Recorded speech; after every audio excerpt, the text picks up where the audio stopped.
What's up everybody, Brian with First Shot Tactical, back with another video for you here today. And today we're just doing a simple quick install of the Holosun 507 comp. This is the one with the massive window on it, I think their largest one. And we're gonna be installing it on this Palmetto State Armory Dagger. This one here is the full-size dagger, but just a heads up here, whether you're doing it on a dagger, a Glock, a Springfield, whatever, as long as your slide is cut for the RMR footprint, you're gonna be able to put it on. If you have a Glock MOS, probably not gonna work. You're gonna need an adapter plate. But again, once you get it to a RMR footprint like this here, you're gonna be able to install your 507 comp right on your slide. Once you've made sure you got the right footprint, you're ready to do the install here. The 507 comp comes with a couple different screws. We have shorter ones and longer ones. For today's install, the shorter ones are what we're gonna be using. They are the right length for our dagger slide. So we're gonna take two of these, mount this up, and then torque it down. So to do that, let's go ahead and match this up to our footprint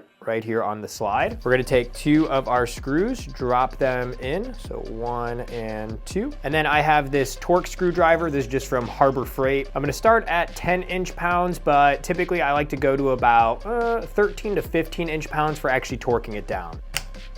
And there you go. It's as easy as that. And now we are ready to go use this out at the range. The biggest thing with mounting an optic is making sure, one, your footprint's right. So again, RMR to RMR. And two is making sure you have the right screws, both the right screw length. Like here we use these shorter versions instead of the longer ones, but then also making sure the thread pitch is correct too. Depending on whoever drilled your holes, they may have used the finer threads or the normal threads. So you just gotta be aware of what the right thread pitch is, so that way you can get the right screws to make sure this mounts securely. Before we close this out, make sure and check the video description. Have some awesome spreadsheets with products I recommend, so definitely go check that out. And if you haven't done so already, make sure to like, comment, subscribe, and we'll see you in the next video. Thanks everybody.